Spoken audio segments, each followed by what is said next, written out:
Guess what? We're back. It's been a while making a new video. This one I've been wanting to shoot for a while and I've been saving it because I've had the stuff, I just haven't used it. So let's get right into it. What I ended up getting, I got as a gift was a set of speakers.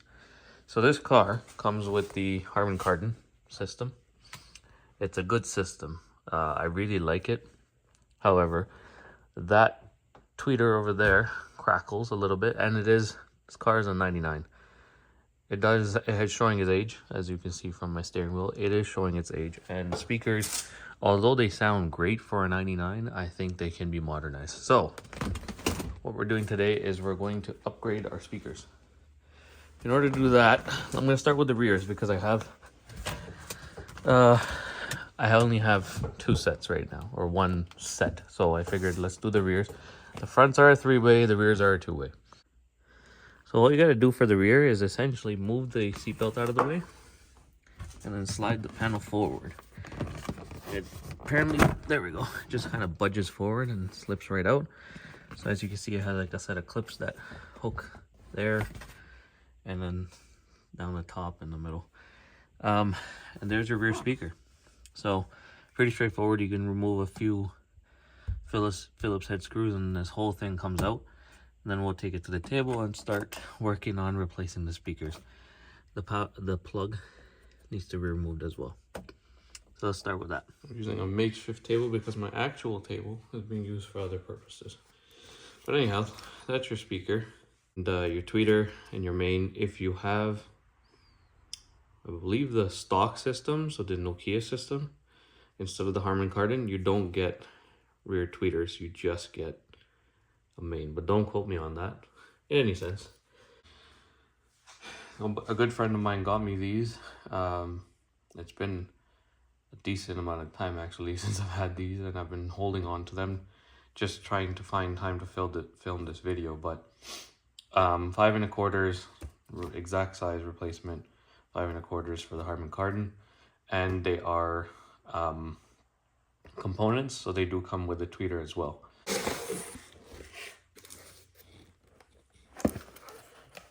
So it looks nicely packaged. So this should fit in replacement very easily. So that's one, and then let's take a look at the others.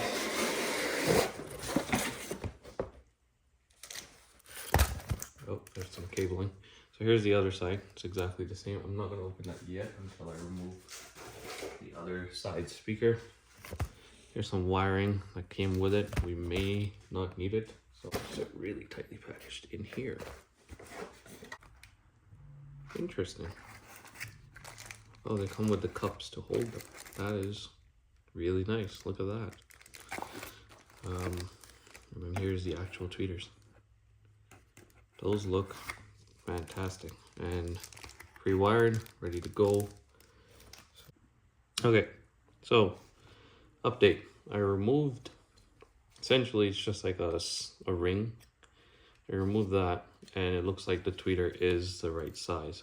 It's got a little spring inside it, which is quite nice, but the tweeter is the same size as the original. So that's awesome. That makes life easier, and it has the resistor. So I think it should be a fairly quick plug and play then. Should be a nice little solder up, and what I want to do is essentially utilize this plug again. So these wires are thick, which is nice.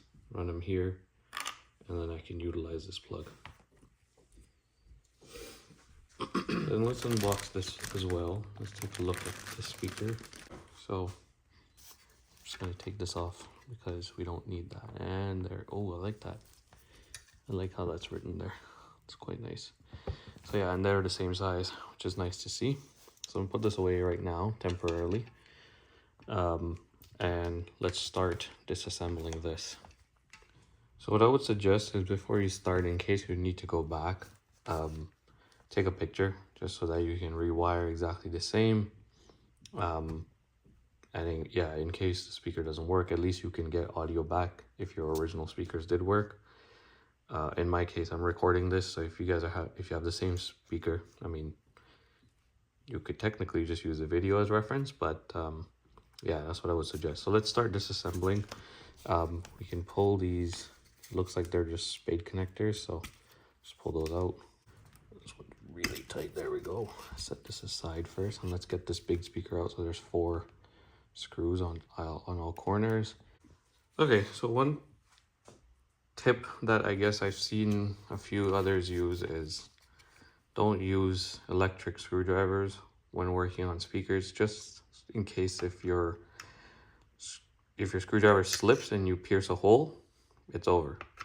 So just get the right size screwdriver and do it by hand. It's only 4 screws, don't be lazy. I know some of the professionals would still, just for the sake of time, probably end up using power tools, but as per what I've seen, it is not suggested. So spend your time, do it by hand, without stripping the screw. Okay, let's do this. It's a strong magnet with these original speakers. So there we go. Okay, let's put those aside. There we go. So that's the original Harman Kardon. Okay, I'm going to see if actually I can run the bottom 2 first, and then we'll see if the other 2 can kind of be guided in a little. I'm going to leave these a little loose. So far, I'm pretty impressed with the fact that they are pretty much lined up. Slightly off, like you can see it's a little bit off, so it doesn't want to go in, but I'm going to adjust it. I'm hoping that I don't need to pull out any power tools. And looks like it will go. Yeah, there we go. So we got the bottom 2, and then what I'll do is I left them loose. I just want to see if the speaker, it actually lines up pretty much perfect. So that's nice. So let's hold that position and then hope that we can get at least one of the top ones in, ideally both. Just because the more it's tight up against this casing, the better. Naturally, you don't want your speaker housing to move. You just want your actual speaker's cone. Turn that light back on. You just want just the actual cone, I guess, to move.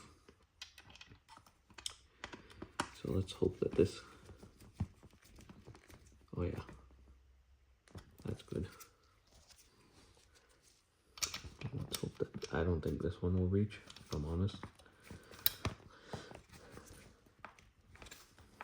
But this is maybe where, oh, I don't want to do that. This is where maybe I would hope that even on an angle it reaches, just so that I can hold it against. Oh yeah, it might be okay. It's a weird angle, but I think for the purposes of the speaker, that looks like it'll work. Just make sure it's tight. Don't over tighten.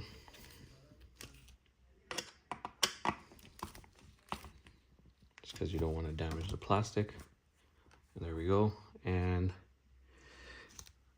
as you can see, the edges are all out. There is space, so I don't like pressing on speakers, but there you go. That looks like it'll move.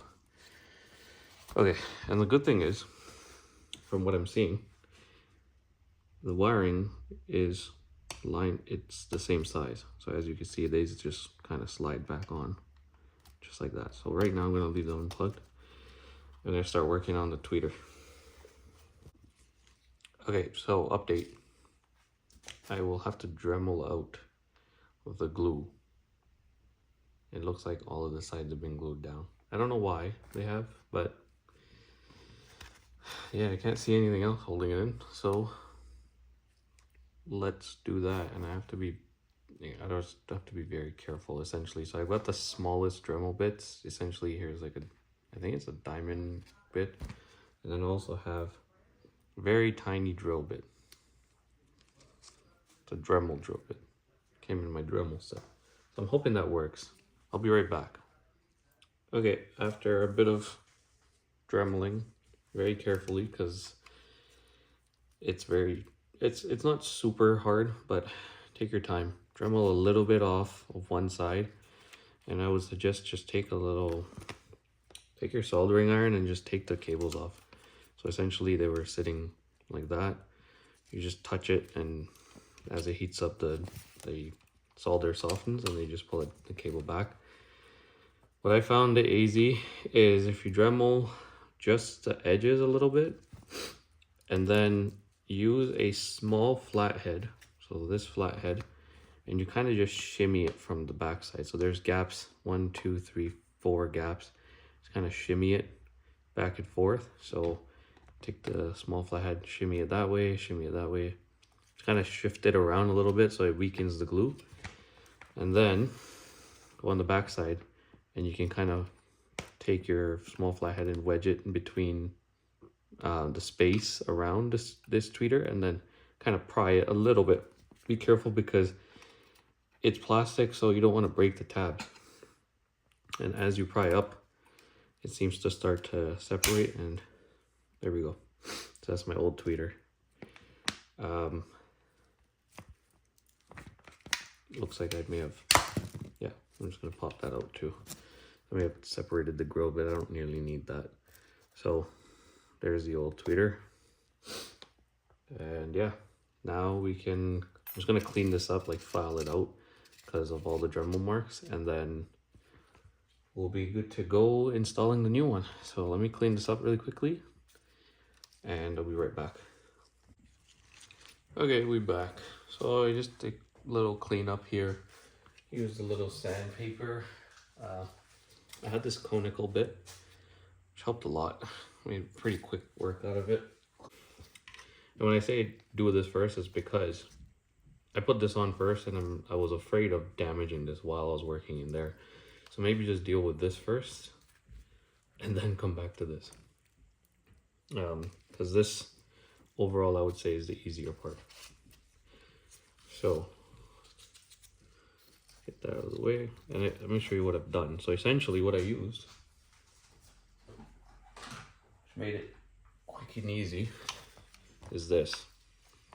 It's one of the bits that I got as part of the, I guess, polishing or sanding set that I got, drill bit sanding set. This is essentially the same size as that tweeter. So what I did was I just kind of Dremeled that out or widened the hole with this, and it worked really well. And it's very fine, so it's tough to overdo it. I did leave one side, so I kind of Dremeled out, well, let me show you there. It's Dremeled all of that side, the little space that it would sit in. And I left the one side such that I can still glue this against this corner, just like that. And it doesn't go through, which is nice because it sits flush. And as I glue it, it'll sit just like that. So it'll look really good, like factory almost, as I glue it down. And yeah, so what I'm gonna do is I'm just gonna clean up this edge right here a little bit, and then I'm gonna glue this in. Okay, so I just got this little adhesive. So now it's an outdoor safe adhesive as well, so I think it'll do fine. Nothing extreme. It's decently light. And I didn't overdo it, if I'm honest. I just did a really small, I did only two sides. So I did that side. Oh, see how soft it is? So I just needed to set. Essentially, I did the bottom and I did the top where I left that little lip. And I just tacked it on there. I'm holding it such that it sets. So once it's set, I think we'll be good. That's the final finished clean product, and I'm just gonna clean that up a little bit, but yeah, I'm gonna let this set, and then in the meantime, I'm gonna just do some wiring to get this all set up. I have to figure out whether the green is the ground or this is ground. So what I'm gonna do is actually check inside the car to where these line up to the original plugs. So off my initial check, it looks like green is actually power. So the green side goes to the yellow on the car side, and I believe, and brown, which I've seen throughout this car, it has been ground. So I think the gray is ground, which based off of this also would make sense because the smaller wire is ground. And if I'm gonna look at these, as you can see, they're always different sizes. So the smaller seems to be the ground cable, which would make sense as well. So the black is ground. So what we're gonna do while this is curing, essentially I'm just waiting for this to harden such that I can work on it. But I'm gonna snip this cable because I don't need it this long. I'm gonna cut it around here, and then I'm gonna solder these two together. So green to red, gray to black, and then these are just gonna plug right in. And I think, fingers crossed, we should be good to go. But I'm gonna use spade connectors. I think I'm not gonna solder it. I should use spade connectors.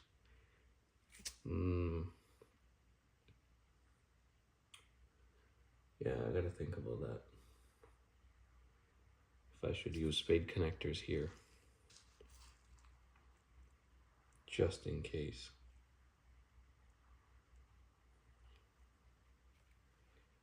Or should I solder them? Let me use spade connectors. Inline connectors, actually. I'll do the inline connectors. And I think we should be fine. So let me get my kit. Okay, so the test confirmed I was correct.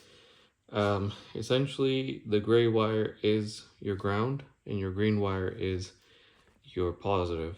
So gray to black and green to red seems to work. Okay, I couldn't end it without showing the final product, but essentially here we go. So I have soldered and heat shrunk these cables so they're nice and tight. And now all I would need to do is really just tuck this in just like that. And that's really it. Now this will sit flush. Yeah, but really that's it. Thanks for watching.